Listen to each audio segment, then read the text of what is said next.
incredible. I can't thank you guys enough for all coming. I mean, we've got friends and family that have flown in from Utah, from Hawaii, from Alaska. They're here from California, Seattle, I mean, San Francisco. It's just crazy to see. And then there's also just people I don't know, and then you all just wanted to support a good cause, and you're all here. And it's just so incredibly moving. So thank you so much. These past couple years have been pretty difficult for everyone. And bear with me as I get through this. Not my favorite thing speaking, so here we go. It's been hard for everyone for multiple reasons, from a pandemic to all sorts of things. It's pointed out a lot of differences that we have in each other, and it's been easy to see those things. But today I want to just kind of shed some light on some things that are positive, the things that maybe we didn't notice but are just so beautiful and that are still happening. So I just kind of want to talk a little bit about that. So, oh, hello. Come on up. So cancer is one of those things that puts a complete halt to your everyday living. It takes away any extra space you have for goals or dreams or anything. It leaves you thinking about the absolute present, the physical pain your body might be in, and the treatments and all of that. So, but within those moments, Tim and I have experienced something so beautiful. Our community of people have come together with more, well, she's gotta go. With more kindness than I thought was possible. And today I wanted to shed some light on the good stuff. The stories that weren't flooding your news feed, but the things that were happening quietly and just making all the difference in the world. First and foremost, our family.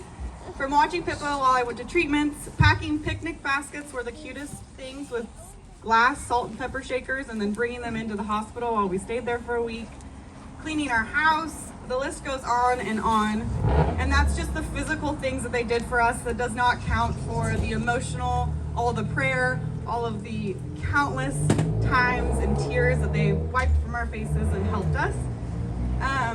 We couldn't be more grateful for the family that has stood by our side through this whole thing. Our friends.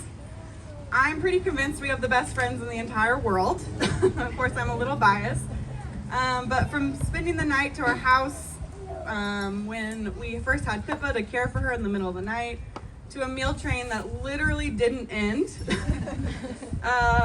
They installed an AC unit in our house when it was 100 degrees. They just let themselves in and took care of us. To all of these many, many memories that I can't even touch how many they did for us. These friends of ours made an imaginary hug around us and didn't let go until the storm has passed.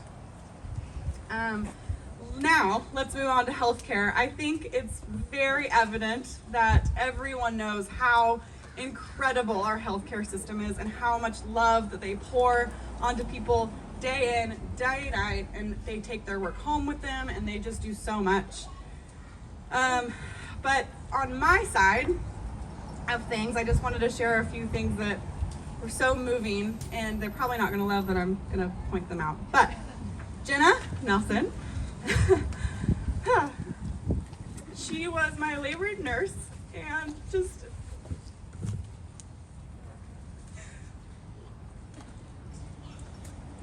we all just fell in love with Jenna. She's so spunky and wonderful and will do anything to make anyone feel comfortable. Even from when I had to stay in the hospital for a week, she convinced her team to have our dog come in to the hospital, which, if you know our dog, how much we love him, that's a big deal. And then after we had Pippa, she had to stay in the NICU for 42 days. And Jenna's also a NICU nurse.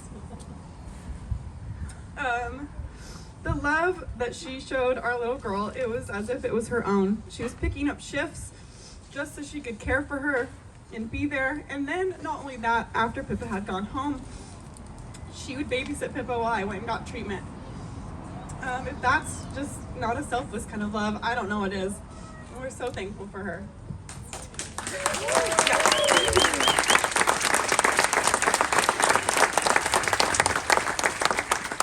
Next, Dr. Lannon. She was my at-risk OB. When I was first diagnosed, we had several doctors tell us that Pippa probably wasn't going to make it. I was 20 weeks along, and my health had to be the top priority. Well, that's when Dr. Lannon walked in, and she came and sat right next to my bedside, and I will never forget this visual. She reached in and held my hand and said, "We are going to do absolutely everything to ensure that your daughter makes it." And that's exactly what she did. From researching everything that was going into the chemo to making sure that it was as safe as possible as it could be, showing us paper, all the statistics that she could find on it. I mean, she did it all. And then when I was 32 weeks along, there were signs that Pippa might be anemic, so we had to go into labor early. And she came in on her day off with no hesitation, came in, held my hand again before labor, and gave me that confidence and peace that only a woman as incredible could do. So I think we also deserve a big round of applause for her.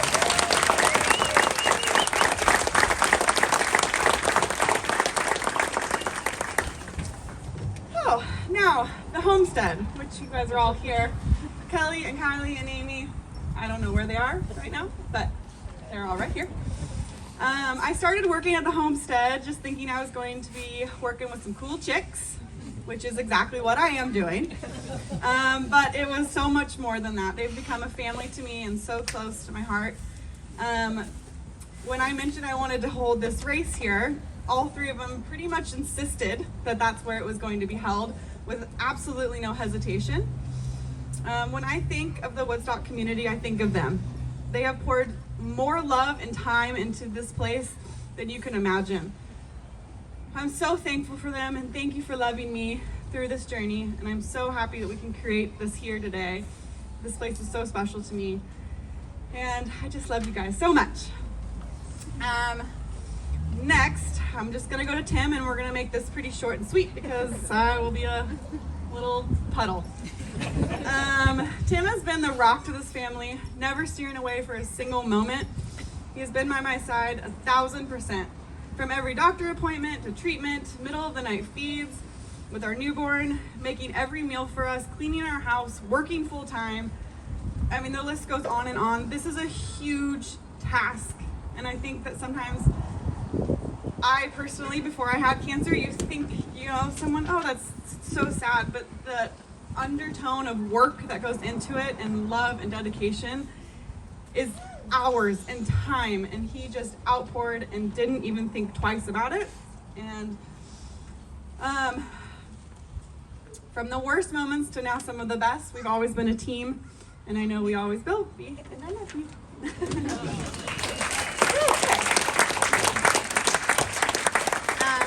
Lastly, this community, made up of friends and family from near and far, from strangers who have heard a story of a mother in need and decided to show up. Seeing you all here today is a reminder that humanity is so beautiful, and there's so much good in this world, and those are the things that we should focus on, and it's so good to see. I mean, turn around and look at all these people that are here today. It's so incredible. We are designed to love others, and that is what you're doing by showing up today. We have the privilege of donating $15,000 to an incredible mom.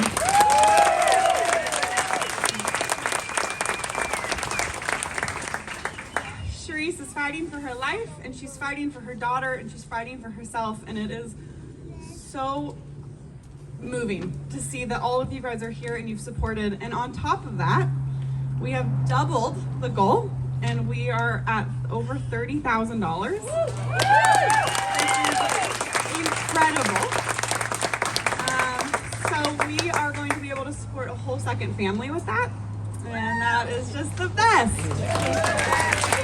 So I'm going to wrap up and just say thank you guys. Thank you for being part of this journey with me. And yeah. So let's go run 13 miles. And Tim now is going to... Many rounds of therapy, chemo, radiation, immunotherapies. She had liver issues. She's had had probably 5 or 6 surgeries over the past 5 years. In the middle of that, she gave birth to our daughter.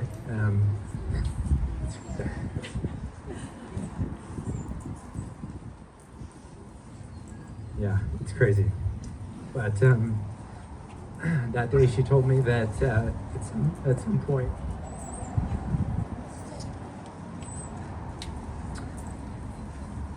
that she was going to be strong enough again to run a half marathon and to be able to raise money for a mother, which we're all here to do today. I just wanted to share that 2 weeks ago, Brittnie got her annual scan done. It's been 1 year since her last treatment, and the scan showed no signs of cancer.